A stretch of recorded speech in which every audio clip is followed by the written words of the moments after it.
À l'origine de toute vie sur Terre, l'eau fut respectée, crainte, puis maîtrisée, conférant ainsi à la personne qui en avait le contrôle un pouvoir immense, une emprise économique géante, suscitant haine et jalousie.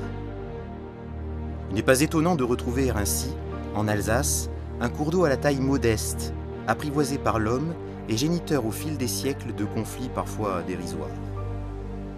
Le Quattelbach, c'est son nom. Qui pourrait croire en voyant ces eaux paisibles dirigées par la main de l'homme afin d'alimenter quelques moulins, que ce ruisseau serpentant langoureusement à travers les saules et les plaines traça au fil de ses méandres une marque indélébile de conflit. Ce bras d'eau ridicule, à l'échelle du monde, fut le théâtre de batailles juridiques, de querelles pour quelques habitants se disputant le droit d'accès aux précieux liquides.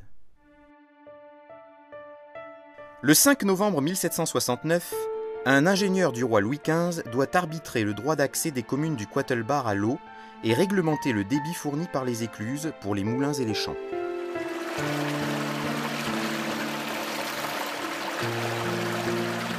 Notre petit ruisseau n'est pas un canal comme les autres. Il illustre à lui seul le génie humain de l'époque. Sa survie de nos jours atteste également de la robustesse des constructions qui ont servi à optimiser son rendement. Écluses, ponts et bordures, tout fut étudié par l'âme humaine afin que la plaine ne manquât pas d'eau. Ce poumon économique vital devait être entretenu, choyé et parfois modifié, car il devait faire vivre toute une région. Ce système d'irrigation a été réalisé et étudié par les moines de Cîteaux, qui ont fait l'étude et les travaux de terrassement pour avoir une retenue d'eau plus importante. Cette irrigation est très simple et complexe à la fois. On prend l'eau en amont ici au Steinig, à un niveau élevé, pour l'amener vers les prés à un niveau plus bas. Là-bas je barre et j'ouvre les vannes vers les prés pour irriguer sur environ 20 ouvrages.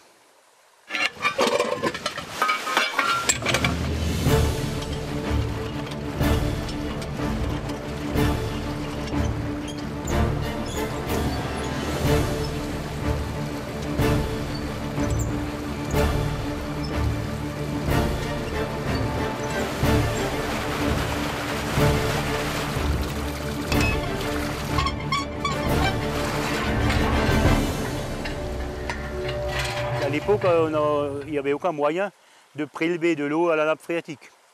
C'est pour ça que ce système a été étudié pour irriguer les prés.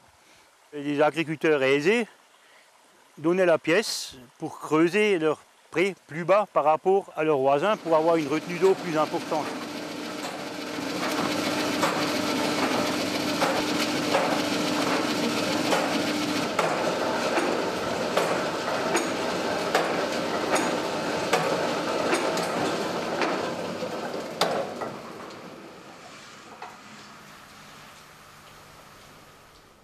Malgré l'arrivée de la modernité et les aménagements faits sur le Quattelbach, les querelles ne cessèrent pas pour autant. Un meunier du nom de Stacler alla se plaindre en 1837 de ne pas recevoir assez d'eau pour son moulin.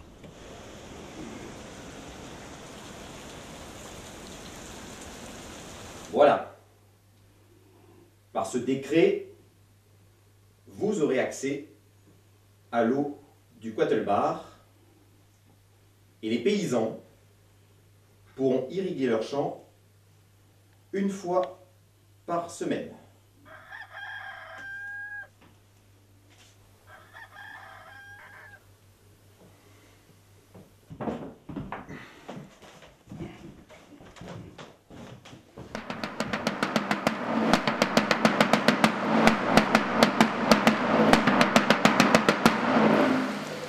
Suite à l'affaire Stacler, le conseil municipal a décidé que l'irrigation devra se faire avec toute l'eau nécessaire un jour entier par semaine.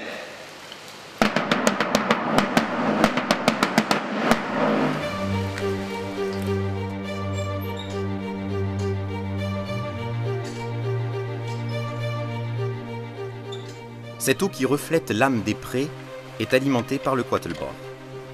Mais d'où vient ce nom ? C'est en 1401 qu'il fut baptisé ainsi en référence à l'archiduchesse Catherine de Bourgogne, laquelle accorda les droits d'utilisation du Mühlenbach à la commune d'Ensisheim exclusivement.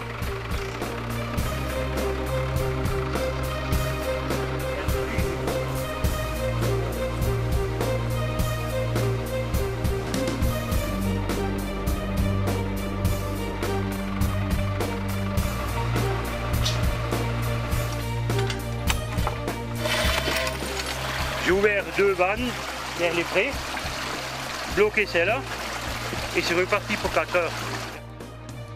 Très d'accords et de désaccords entre les hommes, le Quattelbach fut un lien économique primordial pour le sud de l'Alsace. Cependant, dans notre période moderne, le ruisseau de Catherine s'est un peu éloigné des hommes.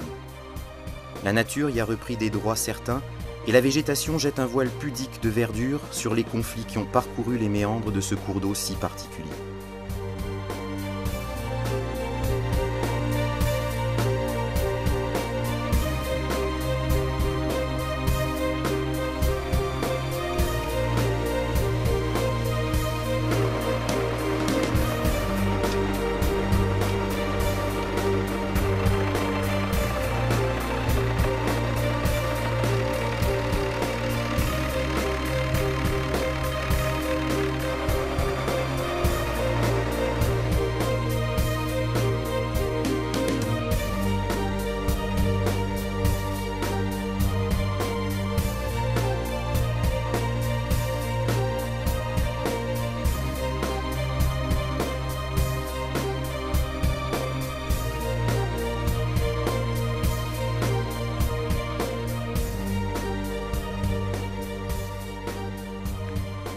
C'est un ouvrage très ancien et j'espère que ça sera repris plus tard, quand je serai plus dans mes fonctions.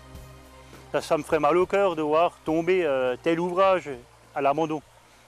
Existera-t-il encore, dans les années à venir, des hommes comme Jean-Paul, capables de transmettre les gestes immuables de cette mélodie d'ouverture et de fermeture d'écluses?